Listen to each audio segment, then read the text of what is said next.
So, how do we feel about the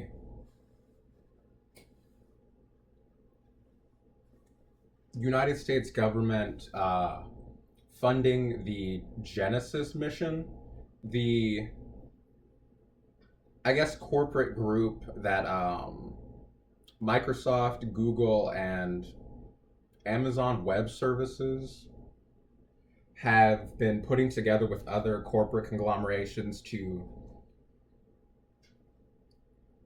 I don't know, I don't really understand it, further AI research or further AI development with like taxpayer money.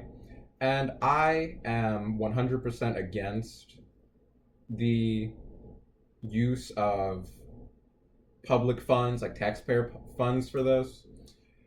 I will always rather be against the development of AI. I don't believe there will ever be anything more capable or more intelligent than a human conscious mind's ability to figure things out. I don't think it's impressive that AI can do math faster than a person can because a person is more competent, more clever, more creative, and more capable than an AI could ever assume to be, simply because we're able to grasp the context of multiple situations. I think that generative construction is really interesting, but you don't need AI to do like generative construction. We already have programs that can do that for us. And so I just don't understand what the point is. And they were talking about one of the main points that they're researching is AI's use in energy efficiency. And this is what I've been talking about when I said that one of the first jobs they were going to give AI was to be managing like public power grids, and that it's a really bad idea because AI is not going to understand the context of when and how to raise or lower public power. Like, we're all aware that power usage goes down at, 2 to 6 o'clock in the morning when most people are asleep. But it will not understand that it has to account for the fact that, like, hospitals and veterinary shelters and homeless shelters and like public places are still running at those hours and that they still need the same amount of power output even though the local community uses less power. And so I worry that those places will just wake up in the dark one day, and that uh, places that don't have consistent or well maintained backup power are going to be like in the dark. Like, what happens when your local hospital that is privately owned, and because it's privately owned, it's profits before lives? What happens when their backup generator that they've been neglecting the maintenance of is necessary and doesn't have any gas in it? And now grandma's like heart monitor or ventilator is just gone, and now grandma has passed away because there's no power to the hospital. I think you're going to be seeing that in the next few years. And there's also the counter example where sports events require a lot more power because people will be calling off work those days. People will be gathering at homes those days. People will be gathering at stadiums those days. And it takes a lot more power to keep the air fryer on, the stove on, all the lights in the house on, two TVs on, and like all of the toilets and sinks going at the same time requires a lot of power all at the same time for those public utilities. And what happens when AI doesn't know when to cut off the power ramping? Excuse me, and it overloads itself and it starts melting transformers and it starts melting overhead power lines.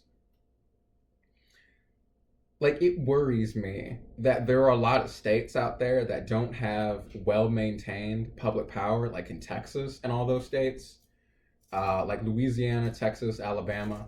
where when they got that really bad cold flash like 5 years ago, where all of the public utilities just shut off and hospitals were scrambling to keep patients alive because the overhead wires just fell out of the sky and power plants just stopped running because they weren't winter prepped. I would like to reiterate that the jobs AI will replace are the jobs that make you feel like less human, like devalued as a human. Like whenever you leave a work shift feeling robotic or like feeling so desensitized to what you've done, those are the jobs that AI will be replacing. It's not going to be doctors, it's not going to be real estate agents, and it's not going to be accountants, because these are jobs that necessitate a human being in operation.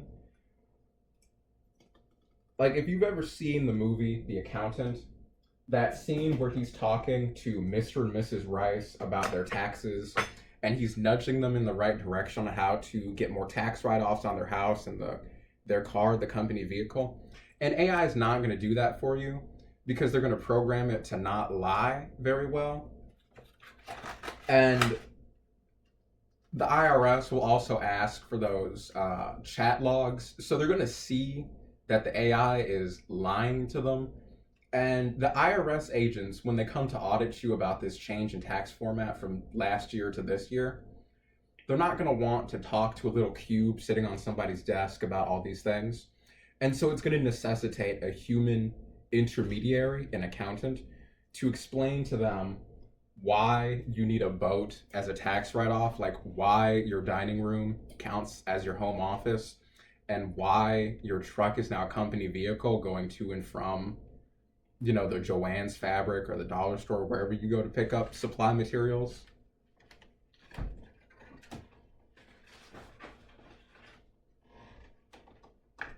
It's going to be jobs like cashiers that are going to be replaced.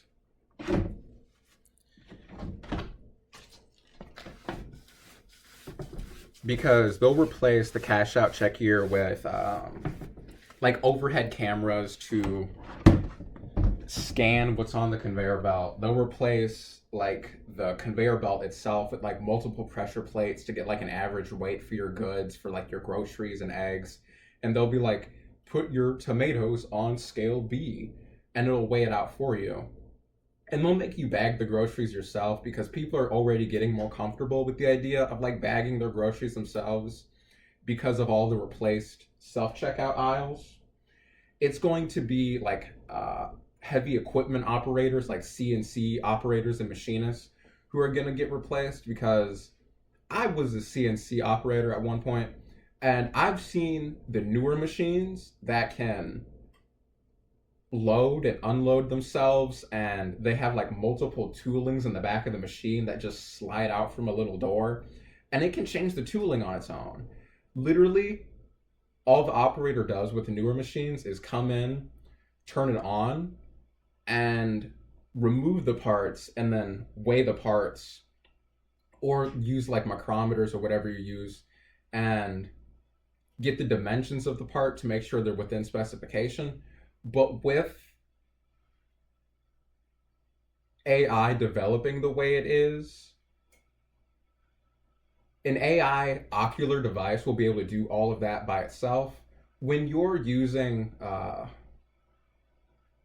that Apple tape measure with the lens, and you pick point A and you stretch it over to point B, and it says like 5 feet apart, AI is going to be able to do that on its own. Like, they will calibrate it within millimeters to the point that you'll only need to put it down on the table, and it will take the millimeter measurements of every single part you've put down, like all hundreds of them. And it will completely replace any sort of like manual operation. It's going to be people who do like the number crunching in offices, like the people who program like Excel spreadsheets and wonder like what they're doing this for.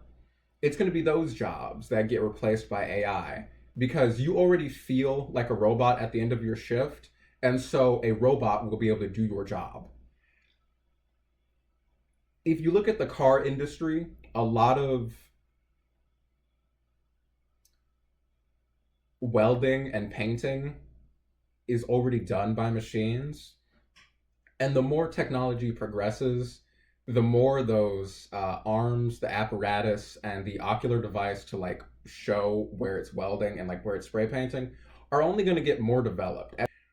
And the AI will be able to automatically like know where it has welded, not automatically, but it will be able to understand and keep track of where it is already welded or where it's already spray painted.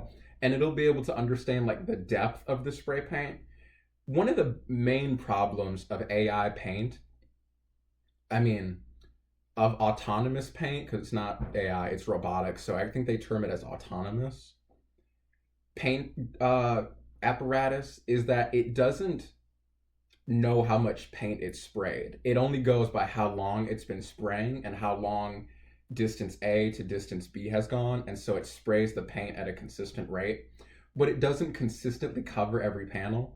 So if you have like a body line on your door panel that goes down and then out and then back down, this interior curve got less paint on it because the apparatus only sprays going left to right, up to down. It didn't lean in and curve to spray that body line correctly. And so all of those jobs within the car industry, the vehicle industry, will be removed by AI. And this is really worrying because the point of private business is to like make money. Back in like I don't really remember when this was specifically, but back in like the 1920s, there was a court case between the Dodge brothers, the founder of Dodge Motor Company, and Henry Ford, saying that the profits generated by the Ford Motor Company were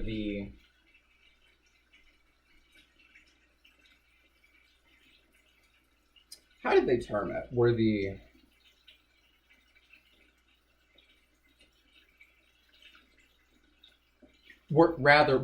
profits of the Ford Motor Company were entitled to the shareholders